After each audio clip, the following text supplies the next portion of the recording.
¿Qué tal? ¿Cómo están todos? Dios me los bendiga. Es un verdadero privilegio nuevamente que estemos acá en el programa Entre Siervos. Y en esta oportunidad, pues, muy agradecido con Dios por la oportunidad que tenemos de conversar un momento con un pastor que yo le tengo mucho cariño, al pastor Aldair Gutiérrez, que nos acompaña hoy, que hoy no vamos a compartir un tema de la Biblia como tal, pero hoy vamos a ver un poquito acerca de la vida del pastor Aldair, que sin duda alguna aquellas personas que no le encuentran sentido a la vida, aquellas personas que ha pasado por su mente terminar con su vida, creo que será muy oportuno hoy escuchar este testimonio, pues el pastor vivió como tal, como muchas personas hoy en día están en ese camino indecisos e incluso pensar con terminar con sus días acá en la tierra. Él lo vivió en carne propia y es importante pues tratar este tema, agradeciendo a todos los que nos siguen también y agradeciendo al canal Vida y Fe TV que nos apoya con la producción de este material. Bien, bienvenido Pastor Aldair. Es un verdadero gusto que esté con nosotros nuevamente en el set. Claro, pastor, muchas gracias a ustedes por la invitación y pues para mí es un gustazo hoy compartir esta etapa, ¿verdad? Estas etapas que he vivido durante el proceso de mi existencia en esta tierra y pues sin duda alguna que sea de bendición para las personas que en algún momento nos ven y en algún momento pues están con la decisión, ¿verdad? De poder terminar, ¿verdad? Esos días en esta tierra, ¿verdad? Bienvenido. Entre Siervos. Vamos a platicar un momento. Bien, Pastor Aldair, nosotros lo vemos entre la Asociación de Pastores a la que pertenecemos. La verdad disfrutamos mucho de su compañía, verlo. Usted es un siervo muy jovial, bromeamos, disfrutamos cada momento, cenar un rato, refaccionar. Siempre lo vemos de buen humor, alegre, con ánimo, que nos motiva a nosotros, ¿verdad? Pero muy pocos conocen esta parte de su vida. Iniciemos, como dijimos siempre desde el principio. Cuéntenos de su niñez, cómo crece el pastor Aldair, porque todo eso toma sentido, todo lo que pasó desde la niñez. Por supuesto. Yo nací en la ciudad capital, un 6 de diciembre, y nací enfermo, nací con bilirrubinas altas. Estuve 7 días en incubadora. Mi sangre no estaba bien, no fue compatible la sangre de mi papá con la de mi mamá, y estuve por 7 días en una incubadora. El doctor le dijo a mi papá que si no encontraba un donador de sangre para mi persona, porque ninguna de mi familia podía donar sangre, porque pues si no iba a volver a contaminar otra vez mi cuerpo. Y me iba a desconectar de la incubadora y pues el pastor Aldair hubiese en ese tiempo pues dejado de existir. Sin embargo, pues sí se encontró esa parte del donador, hicieron la transfusión de sangre en mi cuerpo, pero a los 5 años, cumpliendo 5 años, eh, perdió la vida uno de mis tíos, que pues era muy querido, ¿no? De parte de mi abuela. Y mi abuela decide vender su casa en la ciudad capital y poder trasladarnos para Santa Lucía. En ese traslado, mi abuela, que es mi madre, manda pues parte del efectivo, ¿no? Para construir una casa y poder ya venir a habitar ya a Santa Lucía. Eh, Temas que son realmente recurrentes en nuestra vida es el tema de siempre los traslados de un lugar a otro, ¿verdad? Y vamos a experimentar un cambio distinto. Y en el momento que nosotros venimos a Santa Lucía, veníamos ya con todas las cosas, veníamos ya con furgones llenos de cosas para poder habitar. Nos percatamos ya aquí en Santa Lucía de que no había una casa. Eh, No habían construido la casa. Ustedes habían mandado el dinero para construirla y y no existía una casa. Lo que existía eran eh, dos cuadros, no, dos cajones de 1 metro de alto, era lo único que estaba montado y todo. Y comenzamos a vivir, descargamos en ese momento pues todas las cosas. Yo estaba muy pequeño, yo tenía 5 años cuando nos venimos de la ciudad capital para Santa Lucía y descargamos todo a buscar cartones, a buscar nailos, láminas quizás que ya no estaban buenas para poder colocarlos alrededor y pasar por lo pronto esa noche ahí. Y ahí comenzamos esa etapa de, en algún momento quizás de deficiencia económica. Y bueno, de los que venían con mi abuela era mi tía, mi tío, mi papá, ¿verdad? Mi persona y mi abuela, ¿verdad? Esta enfermedad de bilirrubina, de Ujú. repente para los que nos van a escuchar, nos van a ver, de repente no manejamos los términos. ¿Cuál era en sí la problemática de esta enfermedad, lo que la definía, digamos? El problema era de que la compatibilidad en la sangre no era la adecuada, tanto la de mi papá como la de mi mamá. Entonces, en el momento de que pudieron ellos unirse, en algún Ujú. momento me procrearon a mí, toda esa sangre, hagamos de cuenta que era como que la mitad de cada uno de ellos, que son los genes en sí, vino a dañar mi cuerpo como tal. Cuando yo nací con una sangre que estaba deteriorando mi cuerpo, que La sangre no te estaba dando vida, no está, te estaba me quitando la estaba vida. quitando la vida, ¿verdad? Era Entonces, como contaminada la sangre. exacto. Entonces mi corazón ya no bombeaba lo que tendría que haber bombeado de sangre porque mi sangre estaba dañada realmente. De hecho, la sangre estaba coagulándose dentro de mi cuerpo. Es decir, que si yo hubiese dejado de existir, pues en algún momento determinado, pues mi cuerpo se hubiese inflado a tal modo de que esa sangre se hubiese coagulado dentro de mí. Sí. Te tuvieron que cambiar tu sangre. Me hicieron una transfusión de sangre, mi abuela estaba ahí, papá estaba ahí. Ellos vieron el proceso cuando me entubaron y por un tubo salía la sangre dañada y por otro tubo entraba la sangre que habían donado para mi persona. A tal punto, para los que nos ven, que el día de hoy, al día de hoy, no podés donar sangre. No puedo, no puedo. Los doctores han dicho que en el momento que yo done sangre para otra persona, se contamina la persona con mi sangre. Ah, tremendo.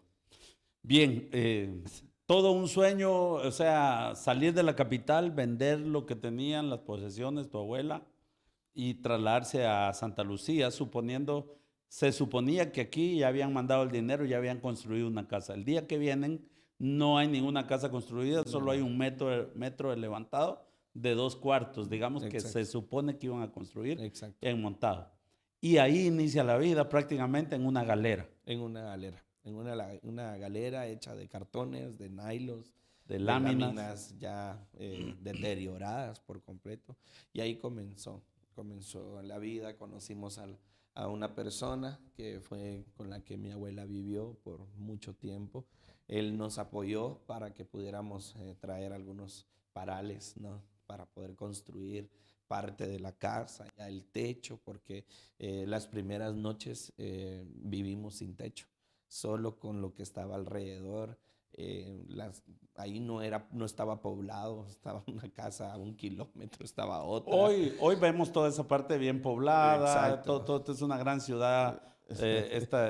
Santa Lucía se ha convertido en una ciudad grande, pero Exacto. en ese tiempo eran como terrenos baldíos. Sí, sí, sí, Y eran como terrenos baldíos, aproximadamente 24 años, pastor.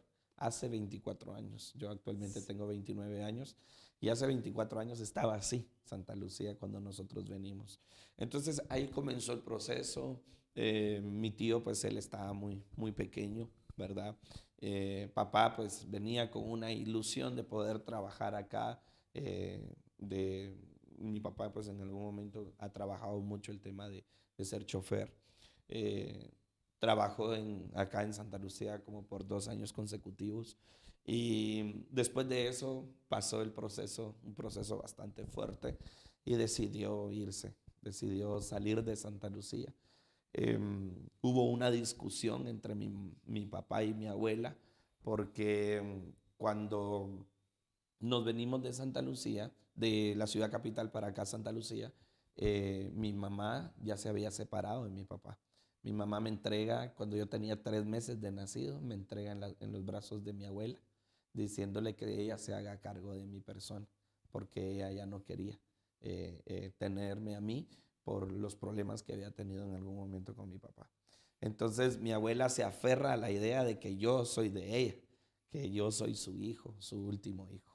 De repente, porque esto es bien, este punto es bien importante, ¿verdad? Eh, Prácticamente desde muy pequeño, tu mamá decide entregarte a tu abuela Exacto. para que sea tu abuela la que se haga cargo. Digamos que ahí perdés ese calor materno, Materno. ¿verdad? Perdés esa parte importante en la vida de todo ser humano. Exacto.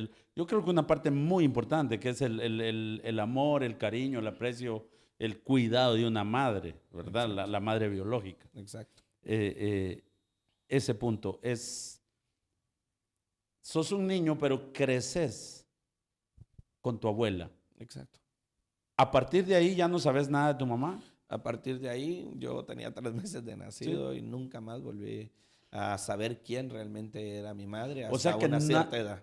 nadie te dijo desde pequeño que ella, o sea, creciste creyendo que tu abuela era tu mamá. Era mi madre. Ok, Mi abuela tenía 53 años cuando me tomó de 3 meses ok. de nacido. Y entonces empecé a crecer con la idea, la mentalidad de que pues eran mis tíos los que estaban ahí, era mi abuela, mi madre, y mi madre pues según mi perspectiva pues ella era mi madre, Era tu ¿verdad? mamá. Entonces cuando papá decide 2 años después irse, tiene ese encuentro fuerte con mi abuela, ¿verdad? Porque él me quería llevar a mí. Y mi abuela se aferró a la idea de que mi mamá me había entregado con ella y yo era de ella. Claro. Entonces vi cómo papá se fue. ¿Cuántos años tenías cuando tu Yo, papá se va? yo estaba por cumplir 7 años. 7 años, Yo ok. estaba por cumplir 7 años. Primero no tenés digamos, ese amor de tu madre biológica Exacto, y no tenés conocimiento de que ella existe. exacto. Ok, luego, a los 7 años, tu papá quiere que Bueno, yo creo que tu abuela tomó la decisión correcta, porque no te podías ir con tu papá. Y nosotros los papás es muy difícil que podamos hacer esa labor que una madre hace. Exacto. Y hasta ese momento tu abuela era la que... También ella te quería como un hijo. Sí, por supuesto. Ella te había criado desde pequeño. Por supuesto. Entonces tienen ese confrontamiento y papá decide enojarse muy fuerte con mi abuela, ¿verdad? Que era su mamá. Y bueno, me quedé con mi abuela eh, por un portillo de la puerta. Vi como mi papá iba con sus cosas, alejándose de la casa donde vivíamos, ¿verdad?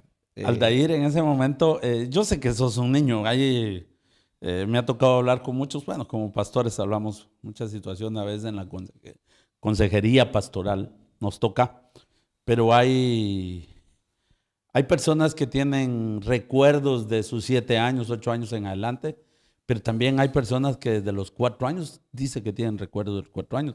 Si tenés bien presente, estabas consciente que tu papá se iba. Sí, yo estaba muy consciente, pastor. Yo estaba seguro de que él me estaba dejando, que él se estaba yendo del lugar donde estábamos y que yo ya no lo iba a volver a ver. Es decir, yo amaba mucho a mi papá, pero estaba muy apegado a mi abuela, que yo sabía que era mi madre, y yo sí quería quedarme con mi madre. Es decir, yo eh, tenía la perspectiva de que pues con ella me había crecido, ella era mi madre y todo, pero vi como papá en algún momento se alejó, se fue, ¿verdad? Yo lo tengo bien presente. ¿Tenés recuerdo? ¿Lloraste? ¿Qué sentiste? O Lo vi pasar y no pregunté. Yo desde muy pequeño fui muy discreto en las cosas. Me gustaba ver y quedarme callado. Me gustaba observar en algún momento determinado y quedarme muy callado. Pero no, solo sentí ese alejamiento.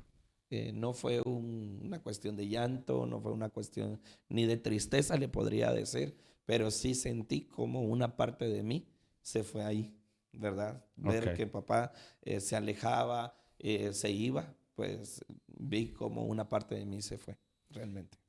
A partir de ahí, Aldair, si la cosa ya era difícil, económicamente hablando, materialmente hablando, ya era difícil, te quedas con tu abuela y con tu tío, Exacto. Me ¿verdad? quedé con mi Y a abuela, partir, mi tío y una tía. y una tía. Y a Ajá. partir de ahí ya tenés que ir a estudiar, ya empieza esa otra etapa de tu vida. Exacto, exacto. Me apuntaron a la escuela cuando tenía 6 años, entré a parvulitos, pero cuando ya tenía 7 años, yo empecé ya a trabajar, a trabajar en la aldea. Mamá fue una mujer que se caracterizó dentro de la comunidad, una persona que sabía cocinar y hacía todo tipo de ventas. Y el que iba cada puerta por puerta preguntando si querían algo para comer, Ofreciendo ofreciendo la comida que lo que prepara. mamá hacía, porque mi tía pues trabajaba, mi tío trabajaba, pero como no éramos de aquí de Santa Lucía, sino que veníamos como extranjeros, no sabíamos cómo era la vida realmente, ¿verdad? Entonces mamá empezó a hacer muchas ventas y empezamos en algún momento a trabajar de casa en casa. De los 7 para los 9 años fue dentro de la comunidad. De los 9 en adelante ya empecé a salir a otras comunidades dentro o de otras aldeas dentro del casco, ¿verdad? Donde vivíamos. Pero así comenzamos, así comenzamos. Yo llegaba de estudiar, a cambiarme, a prepararme, porque en la tarde tenía que salir a vender, ¿verdad? Y tengo muchos recuerdos de esos, tengo muchos recuerdos de vender rellenitos, tengo muchos recuerdos de vender chuchitos, tamales. Mamá hacía unas famosas fritas de banano, ¿verdad? Y entonces vendí ropa, ¿verdad? O sea, todo lo que se nos ponía en el camino, pues eso vendíamos, porque pues al final no teníamos recursos Exacto. suficientes, ¿verdad? El tema de la alimentación era bastante complicada. A mí me preguntan cómo es que yo puedo en algún momento comer, ¿verdad? Los animales de monte, por ejemplo, ¿verdad?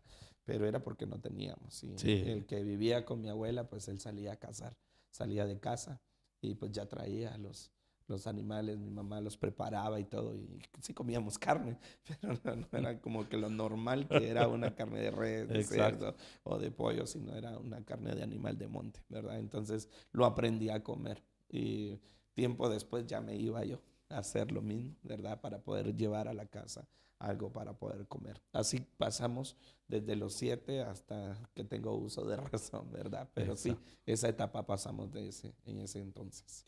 A los 9 años, como dijiste que de los 6 a los 9 ya trabajabas ayudando. A los 9 años empieza a haber otra etapa en tu vida. Sí, a los 9 años viajamos para la ciudad capital porque allá se habían quedado otras hijas de mi mamá o de mi abuela, que es mi madre, y estábamos en la casa de mi tía cuando llega mi papá.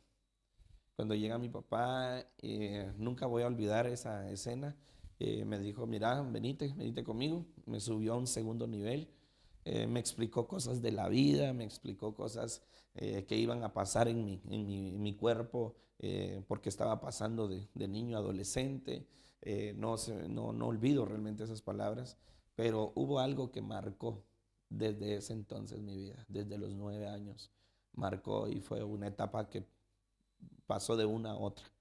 Eh, Finalizó su conversación mi papá diciéndome que si yo no me había percatado, era lo que él me iba a decir, que con la que yo vivía no era mi mamá, que mi mamá había muerto, que con la que yo vivía era mi abuela. Y Tenés 9 años yo nada tenía más. 9 años, yo tenía 9 años cuando supe la verdad, que con la que yo vivía no era mi madre, era mi abuela. Y el punto entonces era, ¿quién es mi madre? ¿Dónde está? Yo la quiero conocer, quiero saber quién es. ¿Y tu mamá en realidad había muerto? Hay teorías, Hay teorías. O sea que sí, ya no se supo nada de tu mamá. No supimos nada de mi madre. Hay teorías que van cambiando con respecto a mi familia. Papá dice que fue cuando yo tenía 2 años que ella murió. Eh, Otras tías dicen que yo tenía 9 años cuando ella murió. Sí, pues. Entonces yo voy conectando a veces en rompecabezas, ¿verdad? Y entonces algunas cosas coinciden, algunas otras no. El punto es que no conocí a mi madre No conociste a y tu que mamá. murió. Lo que sí tenemos seguro es que murió, ¿verdad? Entonces, am, yo entré en ese sentido, pues ya a los 9 años yo me quedé callado, yo no lloré, yo no hice nada. Eh, Mi mamá me enseñó mucho a mantenerme firme y ser constante, que mantuviera una personalidad bastante firme con respecto a los problemas de la vida. Desde muy temprano aprendí eso.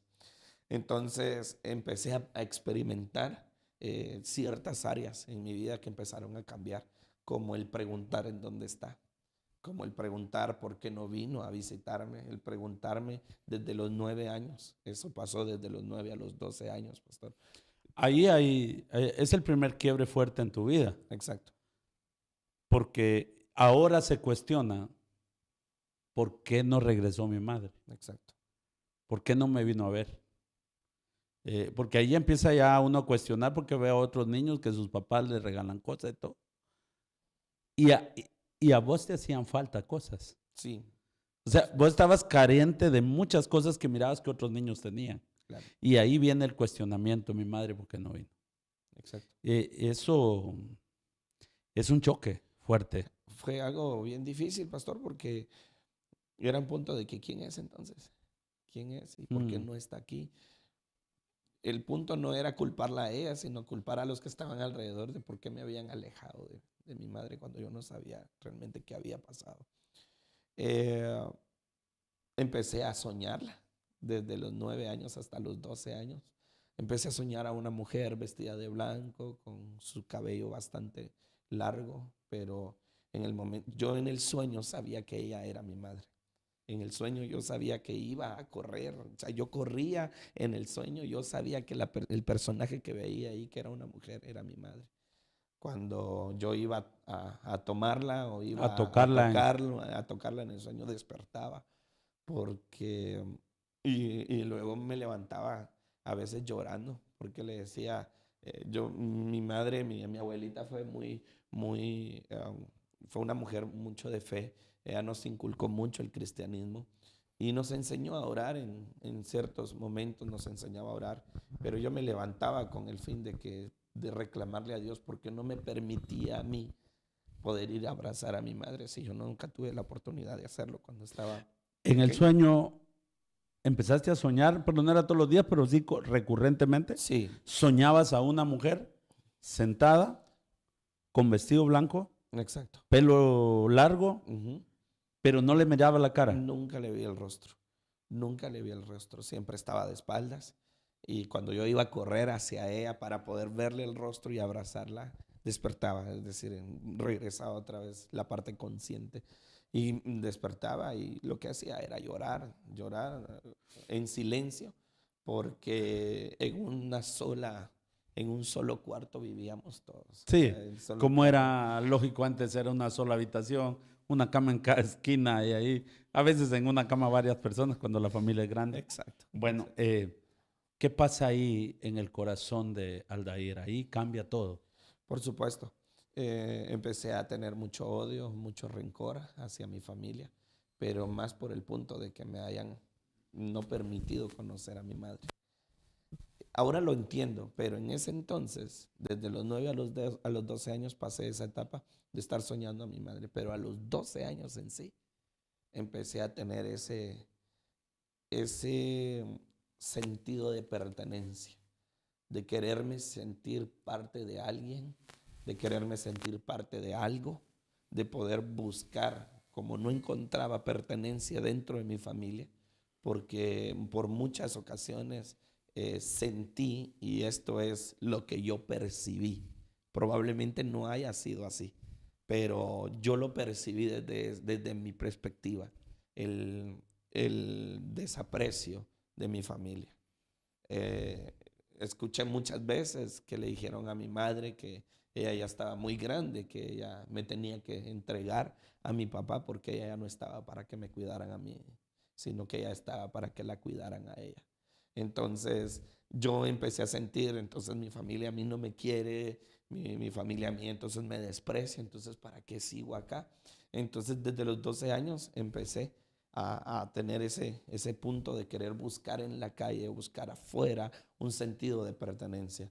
Pero viene lo más complicado, porque de los 12 años vuelvo a conectar otra vez, mi conciencia se vuelve a conectar a mi corazón nuevamente, de buscar a mi madre, de buscar a mi madre, de poder saber dónde está, quién es y por qué, o quién fue en algún momento quien cometió el delito de quitarle la vida a mi madre.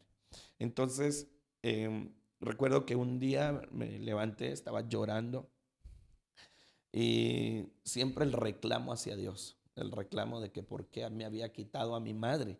Y porque en la historia que me contaron sobre mi madre, cómo había muerto, eh, ella pues tenía un hijo también y cuando pues eh, le quitaron la vida a mi madre, también le quitaron la vida a mi hermano. Tenía 2 meses de nacido. Oh, Sí, o sea, la versión que tienen es que a tu mamá le quitaron la vida y tenía un bebé. ella tenía un bebé de 2 meses de nacido y también le quitaron la vida al bebé. Entonces mi reclamo hacia Dios gritando muchas veces era, si tú sabías que yo iba a venir a vivir una vida acá a la tierra desastrosa, ¿por qué no me llevaste a mí y dejaste a mi hermano vivo? Ujú. ¿Por qué no me llevaste a mí? Yo vivo una vida aquí sin nada. Me mandaste para esto, le decía yo a Dios. Aquí hay algo bien importante porque a partir de que supiste la verdad, que tu abuelita no era tu madre biológica, empezaste a pensar de que tu vida era un desastre. Por supuesto, Ahí cambió tu mentalidad por supuesto. y empezaste a pelear con Dios. Exacto. Empecé a pelear con Cuando Dios. desde el momento que decís, ¿por qué no le permitiste a mi hermano vivir y que yo no? Desde ahí ya empieza en tu mente a cambiar eso. Ujú. Ahora no tiene sentido tu vida acá en la tierra. No, no, no. Entonces, ¿para qué? Exacto. No teníamos dinero, yo tenía que trabajé desde muy pequeño. El punto era de que si yo podía vivir en esta tierra era porque pues al final estábamos haciendo algo, pero realmente sentido no había. ¿Para qué vivir? Y entonces, em, cuando me levanté y le reclamé eso a Dios, tomé la decisión de poder acabar con mi vida en esta tierra, la primera vez. Vamos a llegar a ese punto. De los 9 años a los 12, ¿probaste algún vicio? A los 9 años, em, veía cómo fumaban las demás personas Ujú. y empecé a hacer papelitos, papel De periódico, de periódico, de cuaderno. cuaderno y hacía los cigarros y eso fumaba.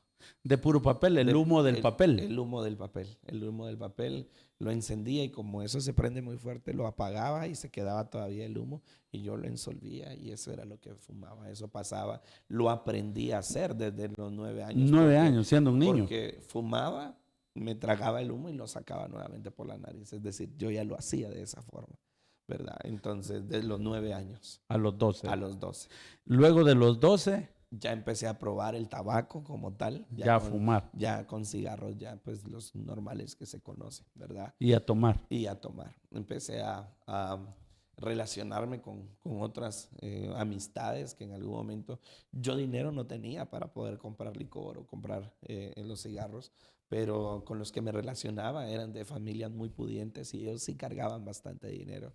Y entonces ellos eran los que compraban todo y yo era el que estaba con ellos y entonces ahí aprendí a hacerlo, aprendí a tomar y a fumar desde los 12 años. Puedo decir que desde los 9 a fumar y desde los 12 a tomar, hasta los 16 años, ¿verdad? Yo lo aprendí a hacer en esa etapa.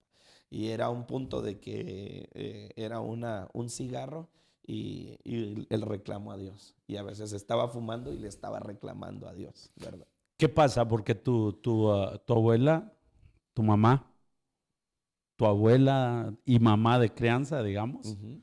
ella era cristiana. Sí, Creciste un niño que lo llevaban a la iglesia. sí, sí, sí, sí, desde muy pequeño. Digamos que de los 9 años a los 12 años, aunque quieras o no quieras ir, vas a la iglesia. Exacto, de hecho me bauticé a los 12. A los 12 años te bautizaste en la Ujú. iglesia. Me bauticé un 19 de septiembre. Y pues para las fiestas de fin de año, pues ya no. Y de los 12 años, digamos, para los 16, ¿siempre ibas a la iglesia? Siempre iba, siempre iba. De hecho tenía privilegios en la iglesia. Pero nadie sabía que tomabas y No, fumabas. nadie. Y tenías privilegios en la iglesia. Sí, lo tenía. Lo tenía. ¿Y qué privilegios tenías en la iglesia? Pues Dios sabe por qué al pastor le dio la sabiduría de que nunca me pusieran a dirigir un servicio, a predicar nunca, a dirigir coros nunca, pero sí la música. La música. Sí, yo toqué todos los instrumentos de la iglesia, yo los ejecuté todos. Entonces, si no llegaba el baterista, pues ahí está el Dair, que él toque porque él puede. Si no llegaba el del teclado, no importa, ahí está el Dair porque él puede. O el de la guitarra o el del bajo y así sucesivamente. Sustituías a los que no llegaban. Exacto, yo era el sustituto. Yo era el que en algún momento fungía. Nunca fui principal. Sí, nunca fuiste como que él es del ministerio de alabanza. No. Él es el que ayuda, él es el que apoya. Cuando alguien no llega, él. Cuando no llega. Y así fue desde mi familia hasta los 16 años.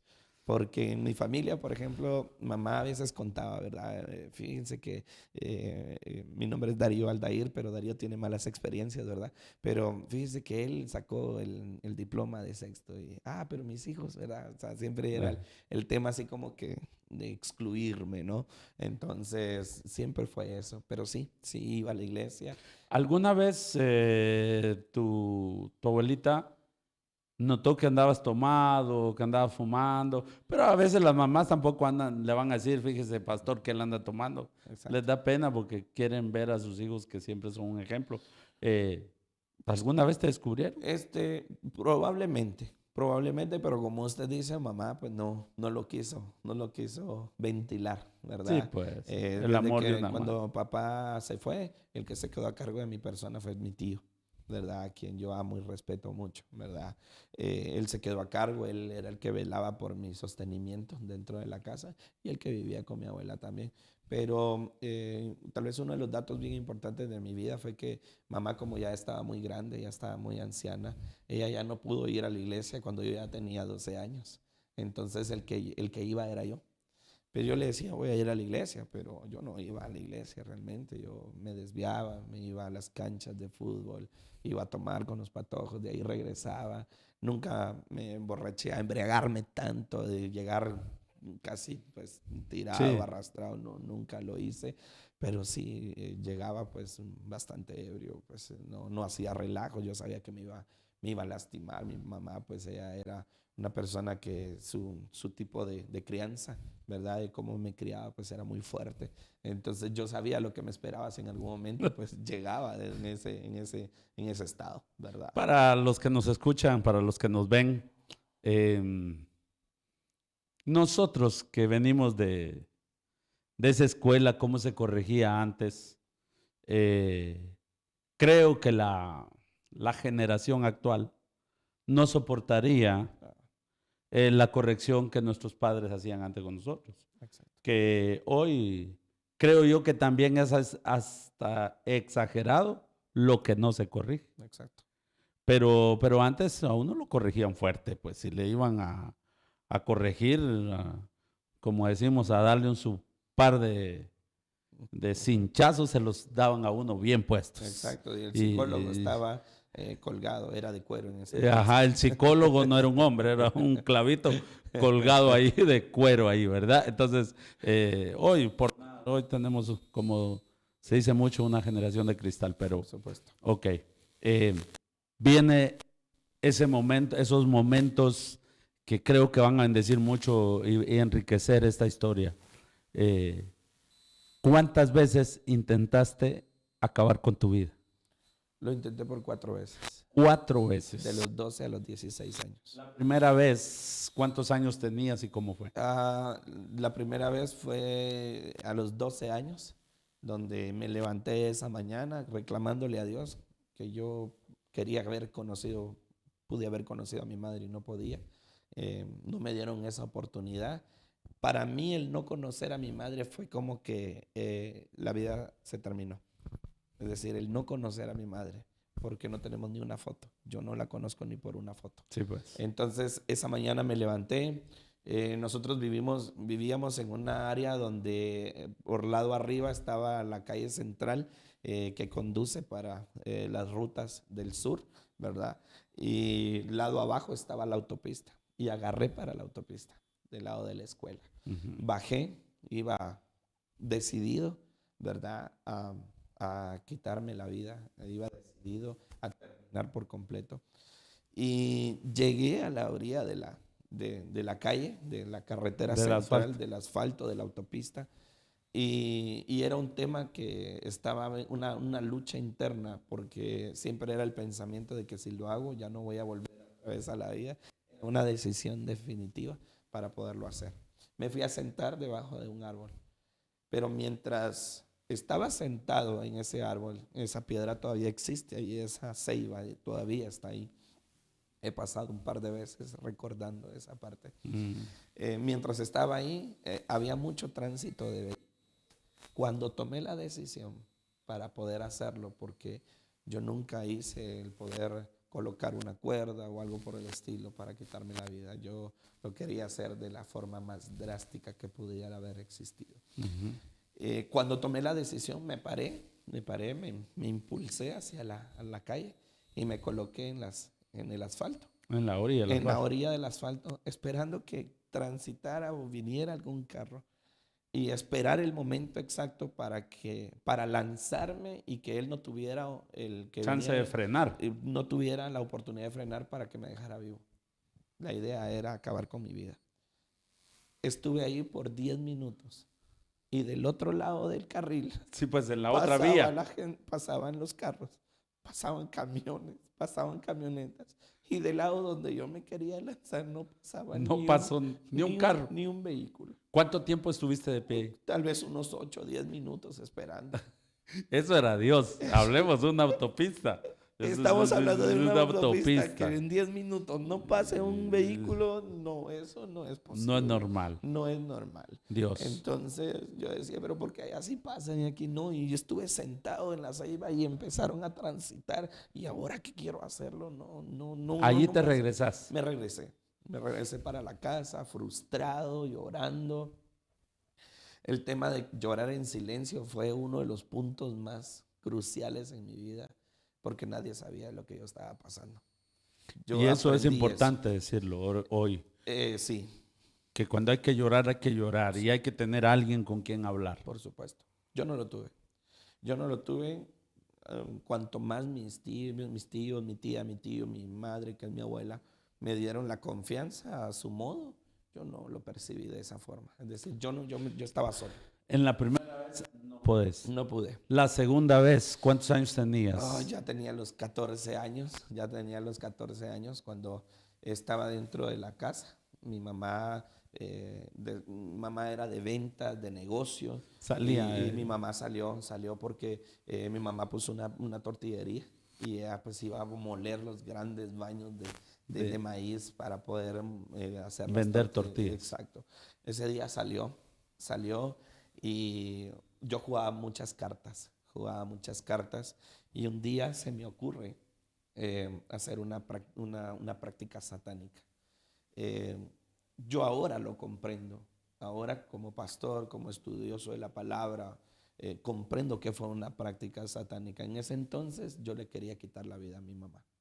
¿Querías quitarle la vida a tu mamá? A mi abuela. Y no sé ni de dónde se me ocurrió ir a traer hojas y ponerlas en un comal dentro del polletón que nosotros llamamos actualmente. Se conoce de otra forma, pero coloqué el sartén en el fuego y le coloqué le coloqué las hojas, le eché aceite y se tostaron las hojas y esas hojas las fui a meter debajo de la cama, o sea, debajo del somier de la cama de mi mamá y debajo de su almohada, con el fin de que algo sucediera, el olor quizás en algún momento le diera un ataque o algo por el estilo, ¿verdad? Claro.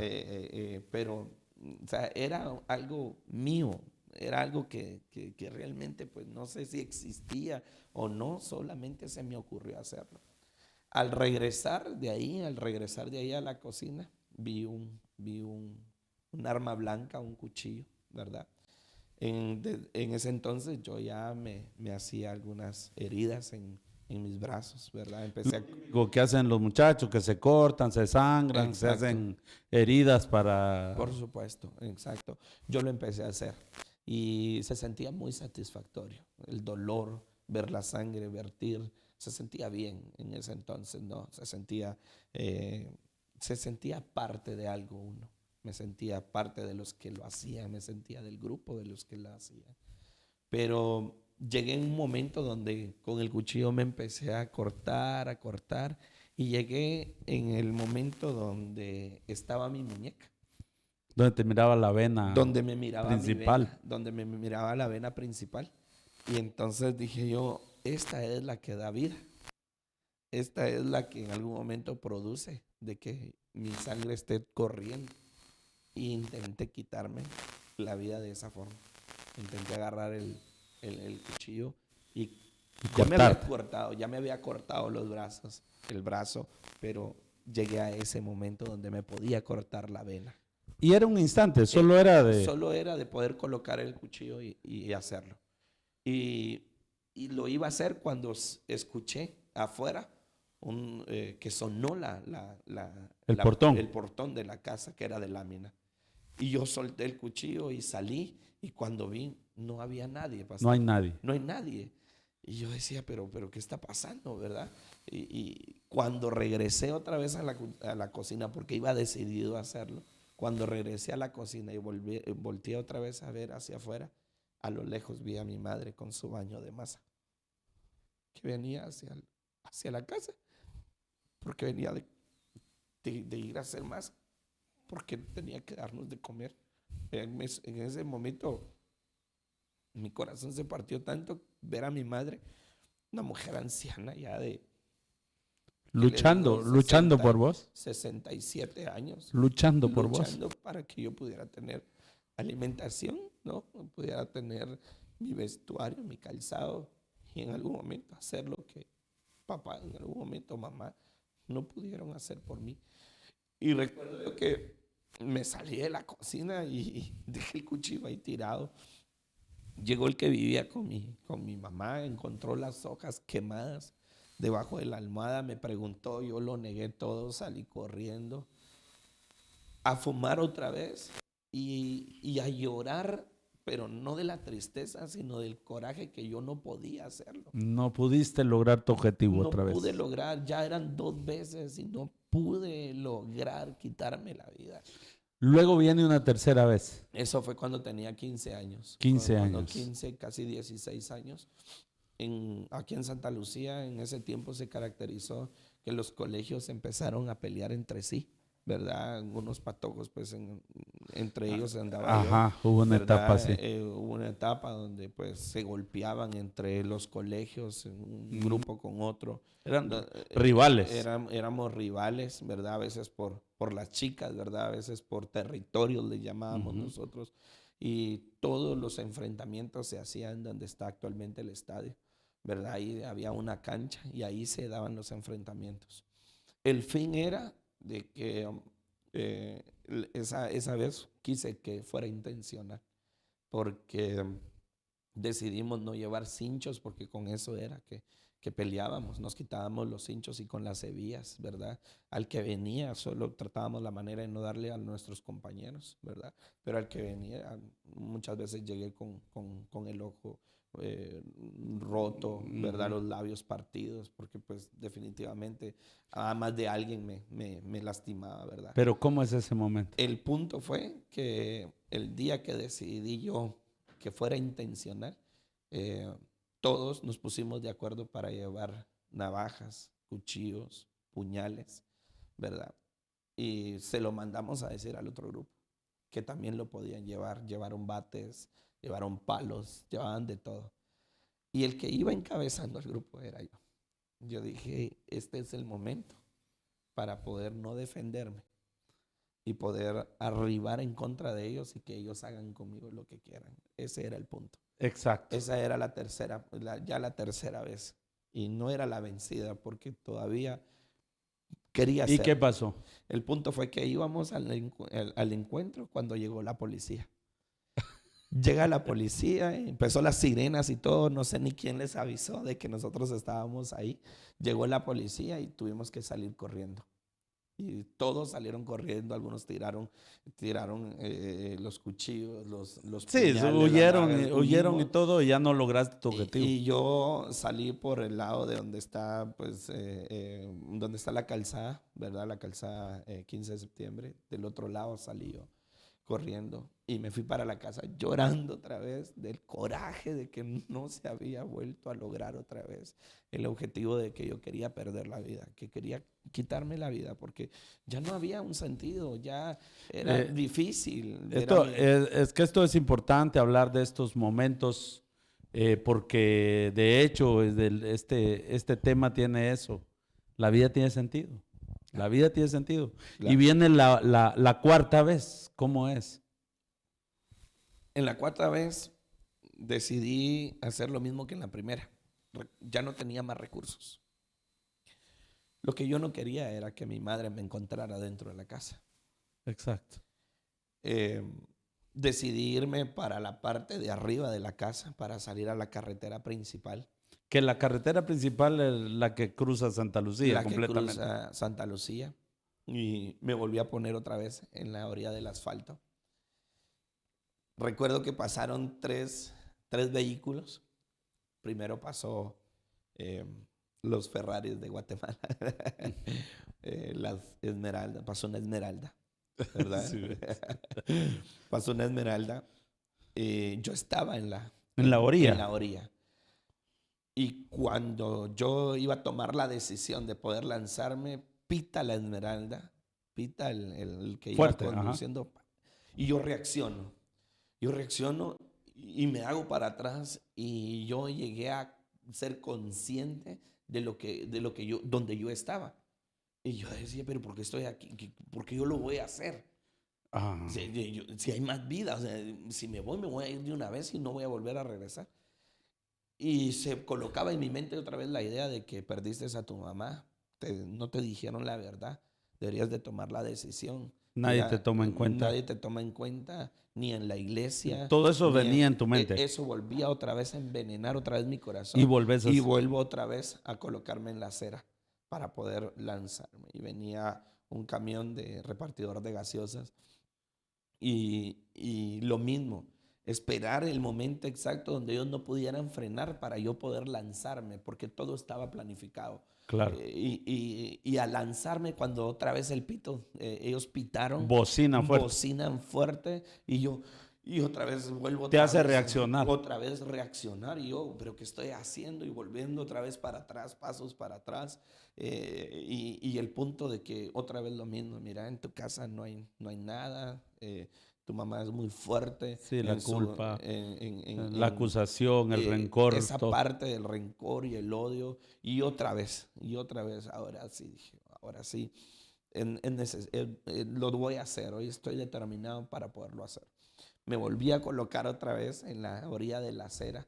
Y yo decía, sos un cobarde, Aldair, ¿por qué no lo haces? Sos un cobarde porque bocinan, porque ya había pasado 2 veces, bocinan. Y reaccionar, deberías de lanzarte sin necesidad de estar pensando tanto. Eso era lo que yo pensaba dentro de mí. Cuando veo a lo lejos viene un los famosos, ¿no? Camiones de caña con 2 jaulas. Y Sí. dije yo, este es el momento. Ahorita ya no voy a pensar, ahorita necesito hacerlo. Y viene el camión de cerca y yo estoy a punto de hacerlo. Estás calculando, Estoy el calculando. espacio que él no frene, Que él no tenga chance de frenar. Y si frena, por lo pronto ya me ha pasado las primeras 4 llantas encima. O sea, ya te arrastró. Ya La me idea arrastró. es que ya te quitó la La idea vida. es que yo ya he perdido la vida. Cuando yo estoy a punto de lanzarme a hacerlo, yo siento una mano en mi hombro. Wow. Yo siento una mano en mi hombro. Y cuando yo volteo a ver hacia atrás, era un primo de segunda de mi papá. Y me pregunta, ¿y vos qué estás haciendo aquí? Él te detuvo. Él me detuvo. Él me detuvo. Porque Dios. ya estaba decidido. Yo ya estaba listo. Ya estaba preparado. Es más, ya estaba consciente. Yo ya no estaba... Resignado a morir. Ya estaba resignado a poder en algún momento dejar de existir en esta tierra. Y entonces me pone la mano en el hombro. Y yo volteo a ver para atrás y era el primo de segunda de mi papá. Y me dice, ¿qué estás haciendo aquí? Y yo le dije, yo mentí. Le dije, yo estoy esperando un bus porque me quiero ir para la ciudad capital. Ya ahí había pasado. Volvió a pitar otra vez el tráiler, bocinó fuerte, ya había pasado.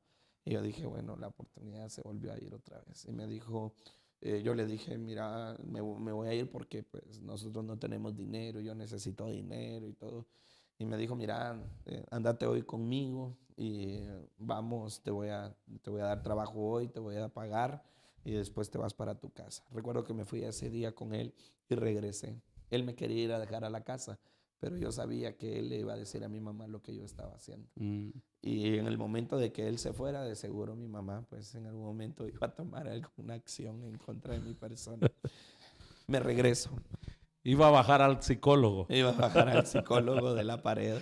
Y entonces, pastor, cuando él me deja en la cuadra donde él vive, yo empecé a caminar para abajo. Eran 6 cuadras solamente.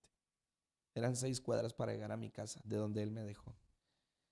Y empiezo a recordar, pastor, caminando, empecé a recordar toda mi vida. Desde muy pequeño hasta la edad que tengo.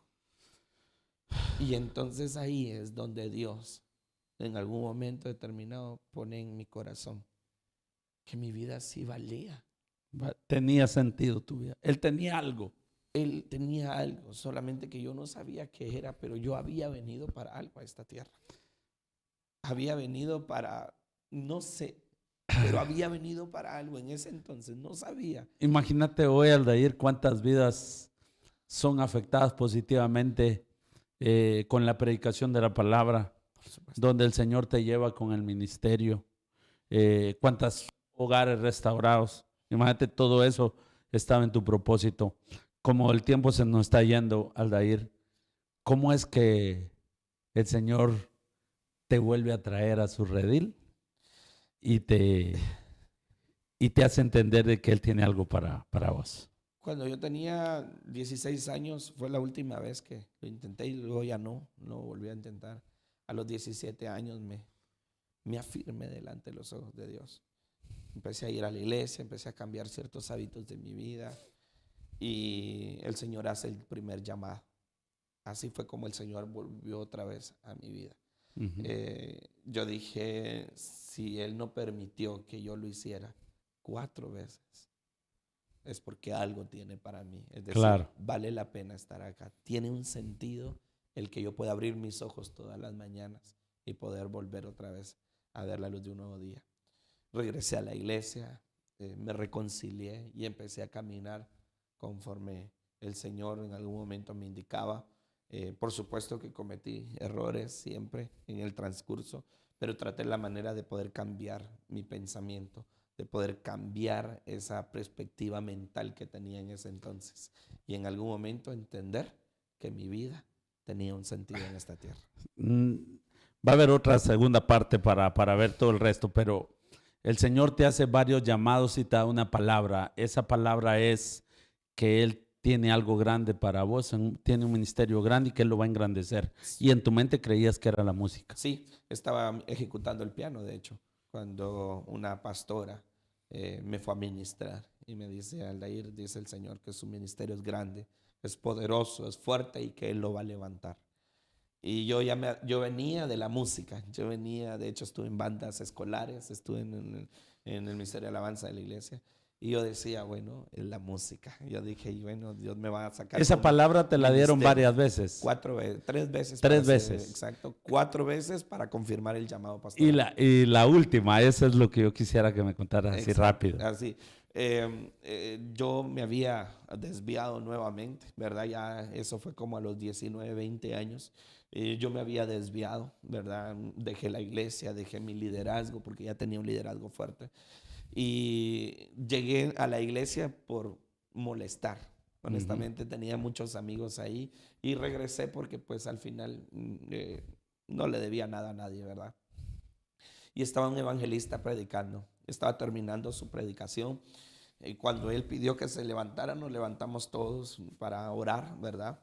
Y yo estoy hasta atrás y a mí nunca se me va a olvidar que cargó una playera anaranjada.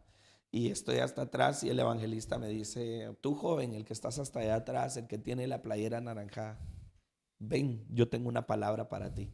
El Señor te quiere hablar hoy. Y yo me senté y me puse escondiéndome. Yo no quería pasar. Recuerdo que estaba un amigo a la par mía que pues es mi cuñado, el más pequeño. Él me levantó, me dijo: Aldair, esa palabra es para vos, anda. Y pasé, no queriendo. Pero como estaba mal, mi postura fue firme, yo no me doblegué. Arrogancia. Y entonces vuelve a darme la palabra que ya había escuchado 3 veces atrás. Dice el Señor que tu ministerio es poderoso, tu ministerio es grande, es fuerte y que Él lo va a levantar grandemente. Pero yo no sentí nada porque eso yo ya lo sabía, ya me lo habían dicho 3 veces. El punto fue cuando se bajó del altar. Cuando se bajó del altar, se quitó el micrófono de la boca y me habló en el oído. Y me dice estas palabras: y has dicho que es el ministerio de alabanza. ¿Quién lo sabía? Yo no se lo había dicho a nadie. Era una palabra de ciencia que Dios estaba. Por supuesto. Y entonces, y has dicho que es el ministerio de alabanza. Pero hoy el Señor te dice que no es el ministerio de alabanza. Tu llamado es pastoral. Wow. En ese entonces se quiebra tanto mi corazón. Pero también viene la parte de la arrogancia y me di la vuelta y lo dejé ahí y me salí de la iglesia. Y bueno, ahí comienza ya la etapa del tema del llamado pastoral, que ese es otro asunto que probablemente no nos va a dar el tiempo. No da tiempo ya. En algún momento. De hecho, se nos ha acabado el tiempo, pero... y hoy, 6 años ya de pastor. 6 años de ministerio. Yo tenía 23 años cuando tomamos el pastorado. Actualmente tengo 29 años. Dios ha sido fiel y bueno. De hecho, pastoreé en medio de la pandemia. Nos posicionaron un 2 de febrero del 2020 y el 18 de marzo del 2020 cerraron todo. Nos piden que cerremos la iglesia porque pues viene el tema de la pandemia. Bueno, el tiempo se nos va. Aldair, unas palabras para aquellas personas que creen que su vida no tiene sentido antes de finalizar. Por supuesto. Yo entiendo de que a veces el punto de lo que nosotros pensamos y creemos es lo que determina, pero realmente el que determina nuestro futuro siempre va a ser Dios. Mi perspectiva era errónea, mi perspectiva era nadie alrededor de mí poner sus ojos en mí. Soy el secundario, soy aquel que solamente pues por XY motivo está ahí. Pero cuando encontramos un sentido de pertenencia en Cristo Jesús, Él le da el sentido a nuestra propia vida. Entonces yo hoy quiero dejarle a cada una de las personas que nos ven a través de los medios que cambien su manera de pensar y empiecen a enfocarse en qué es lo que Dios dice de ustedes y no la sociedad. Sí, para los que nos escuchan, algunos tienen pensamientos de acabar con su vida, igual como lo tuvo el pastor Aldair. Pero yo te tengo que decir en esta oportunidad, así como la vida del pastor Aldair tiene sentido y hoy es una vida que Dios usa poderosamente, puede usarte a ti también, que nos estás viendo y escuchando por todos los medios donde llegue este programa. Bien, la verdad, pastor, gracias por venir, gracias por aceptar la invitación y espero que nos veamos en una próxima. Así que vamos a terminar con ganas de seguir, pero tenemos que terminar. Nos despedimos de todos pidiéndoles, por favor, que le den like, que se suscriban al canal, que le den seguir al canal y que no se pierdan ninguno de los capítulos que van a salir cada semana. Dios me los bendiga y nos vemos en una próxima. Bendiciones.